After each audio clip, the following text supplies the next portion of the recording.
Left is the most accurate, but this is an object that exhibits double curvature, so we'll be pushing these models out to paper, and double curvature will not work. This one on the right exhibits single curvature, so some of these surfaces do curve around a single axis, but they don't curve around two axes like this object over here. And then our third option would be to make this thing with no curvature at all and simply out of facets. So to get that started, I need to find my input curve. So see the previous videos for how this thing got made. Find it right here on the edge of my pushpin number 2. Now the cool thing about the facets is I can actually use the same input curve. I'm going to type in move and then move this thing over to here. So you may recall from previous videos, moving from pushpin 1 to pushpin number 2, I did have to change a little bit about the input curve. In this case, I used the exact same one. So to do so, first I will type in rotate. And you'll notice that one of the options in the rotate window is copy. So I want copy to be yes. I'll select copy as one of my options. Then I need to find the appropriate view, which in my case is going to be the front view.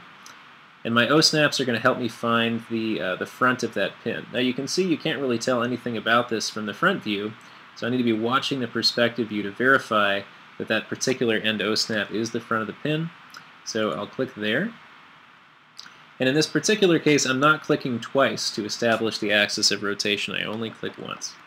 Now my angle or first reference point, I don't actually need to do anything for this apart from to type the amount of degrees I want this thing to tilt. So if you think about it, we're going to be putting in a number of facets as we rotate around an axis. So those facets need to be a certain number of degrees apart, and that number has to naturally divide into 360. So let's make this 60 degrees. I'll type it in and hit enter, and then enter again to complete the command.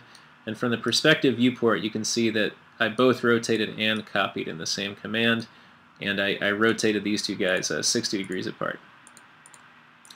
Okay, now I'll select them both. I did that by dragging a box from right to left and skimming across these two surfaces. Type in the command loft. And as long as you've done everything correctly up until this point, you'll get a nicely formed little surface right here. If you get some really, really funky results, it could be that the tips of your curves are not touching, in which case you need to go back, hit undo a couple times and do those rotations again. You never want to do sort of casual positioning, as you'll hear me call it in class. You always want to use snaps and O-snaps to do everything really precisely. Okay, so at this point you may still have your edge curves selected, but you can deselect those and just select this surface that you made. And now we'll use a new command called array polar. It's a polar array, but you need to type it in backwards. So A-R-R-A-Y-P-O-L-A-R. As with every other case, the center of rotation is still the same. It's right here down the middle. The number of items I want, I know this is 60 degrees, so 6 times 60 is 360. So it's 6 items. And the angle to fill, as you can see in my in the little prompt here, is 0 to 360. So make sure yours looks like mine.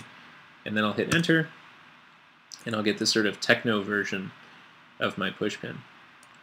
Now, depending on your preference, you may find that it's a little bit easier to unroll the surfaces that feature single curvature, so you could work from the second model. But if you like the look of this third model, there's some tricks you can use to go about this thing. So say, for example, I grab, oh, we gotta explode this guy first.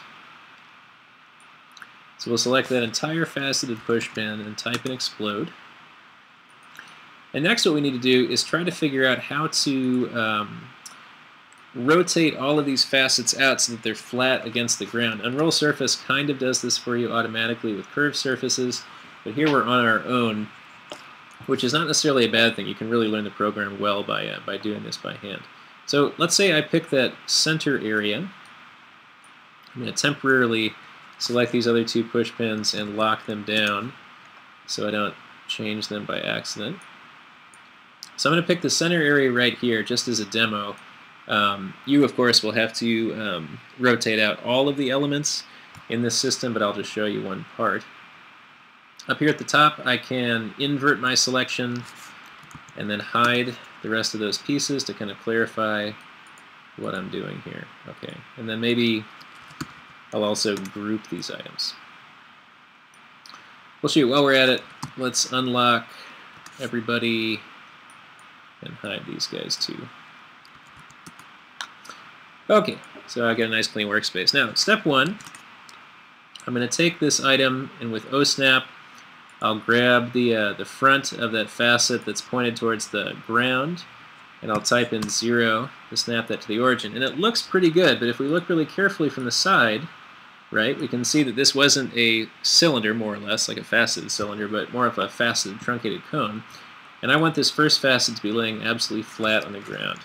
So I'll type in rotate, select the item to rotate, center of rotation is here, first reference point is here, and then if I also have ortho selected, that'll help me snap that right down onto the ground. You can see from the previous time I did this, I still had copy selected, so I'll delete the copy. Okay, so now that we know we have that one facet on the ground, we're going to sort of roll the rest of these off that surface. And to do that, I need to hit ungroup, and with everybody selected, on a Mac at least, I'll hold down Command, and I want to remove the facet that's already on the ground from the selection.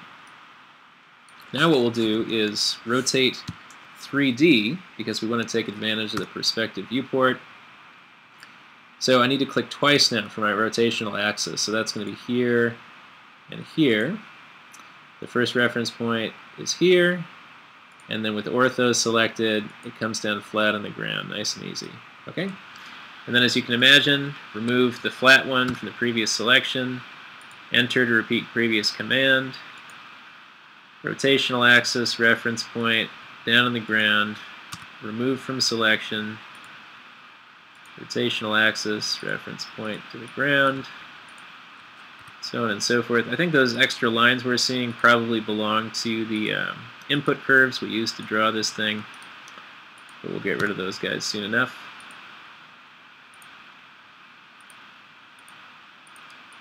And so on. Okay, so that gives me something that looks not unlike unroll surface with a curved element, except I've just done this by hand. And then as you can imagine, let me type in show.